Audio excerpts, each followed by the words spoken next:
It's October 1st, and we are well into the fall semester. Football is back, or at least on its way back, for the majority of the country.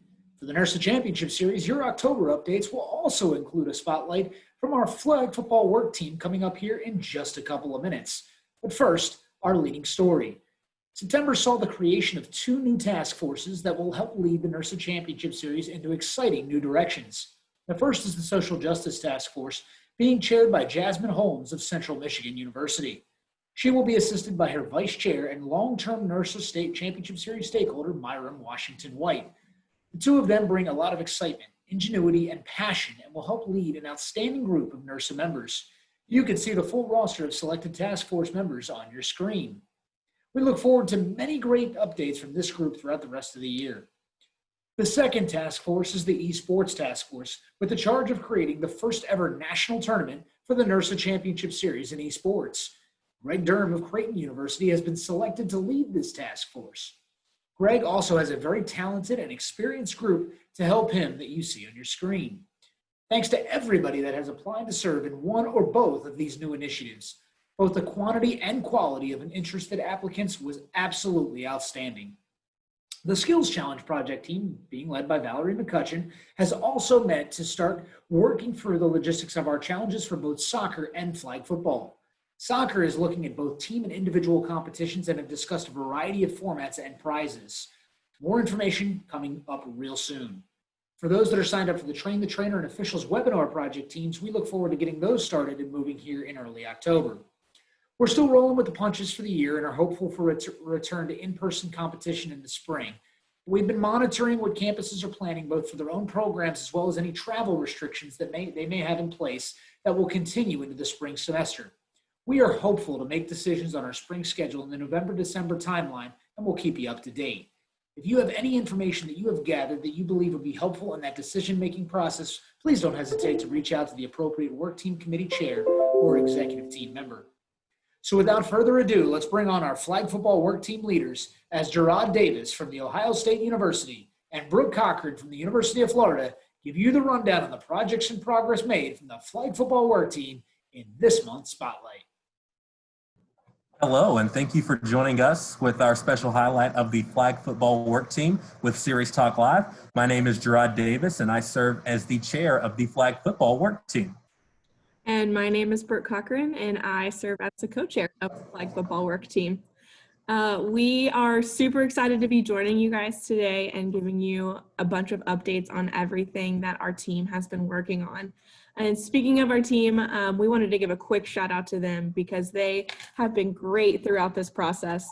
During the summer, we were ready to plan for tournaments and get stuff rolling out to all of the hosts, but they've been great to make a very quick pivot and be adaptable and creative to get all of our new charges and goals continuing for the rest of the year so that hopefully whenever we get back for the 2021 season, we have a new and improved set of regional and national tournaments. All right. Without any further ado, I'll kind of give you some highlights and some things that the flag football team is working on. While Brooke mentioned there are no regional and national tournaments this year, and our goal is to make the season of 2021 for flag football the best it can be by taking this year off and really focusing and honing in on a lot of procedural things that we can improve. But this year, while we have that time to improve, we're going to be focusing on two major pillars that we really hope that engage not only our participants, but also our stakeholders, the student officials, and volunteers alike. Our first pillar is the virtual engagement and efforts. So a couple of things that our flag football team will be working on over the course of this semester and academic year. We're going to focus on more formalized communication through the utilization of Facebook groups. Most of you are probably very in tune with the unofficially official flag football officials work page, and then also the basketball Facebook page. But before today, they really haven't had a lot of standardization. We've got some great professionals who have put those things together and have put some great content out there for everyone to enjoy and learn from. But we really want to make that centralized and formalized. So the flag football team is going to take a little bit more initiative in making sure that the information that goes out is educational, fun, and has a variety of learning opportunities for not only students, but professionals alike. What you'll also see from the flag football work team this year is a more centralized database of information for all of our regional and tournament directors. So in the previous years, regional directors, such as the director of all tournament committee or the officials committee, they've usually been on their own or working with their respective regional members at the regional sites to develop content for whether it be officials content or whether it be different avenues and different opportunities to promote participant engagement. Well, now we want to put all of those efforts that people have put together in the past in one centralized unit using a cloud-based system, whether it be Google Drive or Microsoft Works, something where we can have an opportunity for other people across the country to grab information from and use to their benefit. So no one's in the position of recreating the wheel. The last thing that I want to mention about our virtual engagement is our participant experience and giving the teams who are new to the championship series, first time coming to a regional event, an opportunity to expect before they even get to the regional tournament, what to know, what they need to know.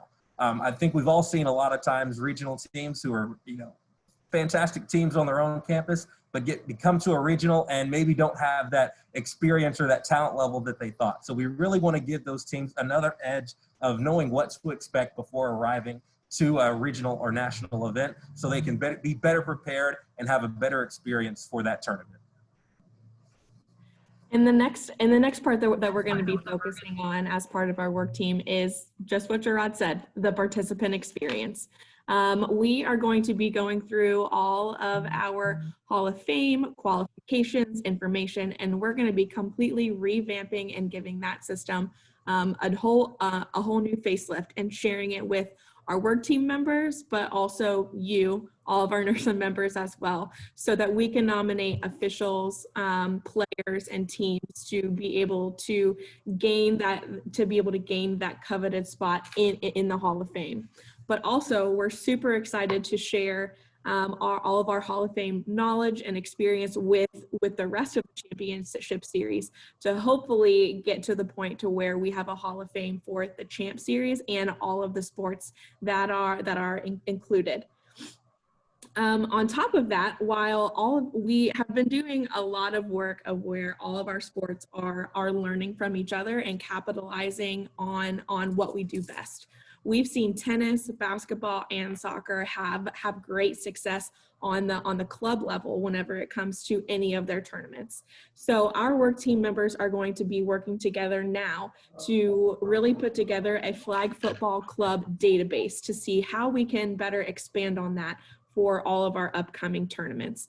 The hope with that is also so that all of those teams and us learn from any of the knowledge and tips and tricks that all of those club teams do have.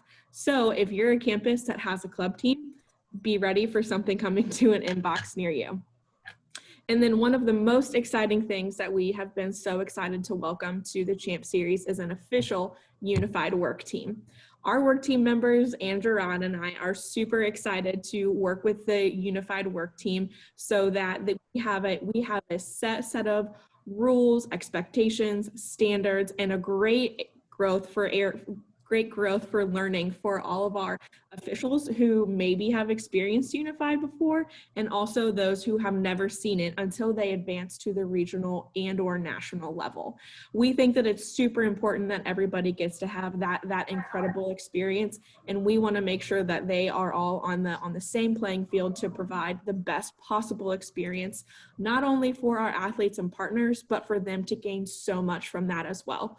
We know that unified has made an incredible impact on the series and our campuses, and we are super excited to be able to capitalize on that and get a lot of work done with the unified work team. Thanks, Brooke. Last but not least, we want to invite all of you who are interested in having volunteer opportunities with the championship series and flag football specifically. We are always looking for our next set of regional hosts. So be on the lookout for that communication about regional applications coming out in early January, early February. And that's all from us. Thank you all from the flag football work team. Thanks, Jarrode and Brooke. Well, that's it for our October monthly updates. We appreciate everybody staying tuned in and getting this NIRSA Championship Series update. Don't forget that right now it's award nomination season, so don't forget to nominate the great colleagues that you work with, especially for our Sarah Fain Distinguished Service Award that is giving out to a NIRSA Championship Series stakeholder every year. This will be the third year for the award, and we look forward to honoring the next recipient of that award in early 2021. Those nominations are available now on the NIRSA Awards website, and they are due by November the 16th.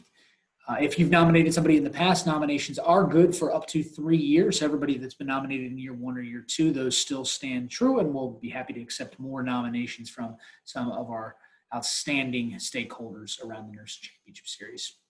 Well, again, I'm Marty Dempsey, the NIRSA Championship Series chair. We look forward to seeing you all in November as we continue on in our 2020 year, and we go throughout the fall semester. So you all take care, be safe. We'll see you next time.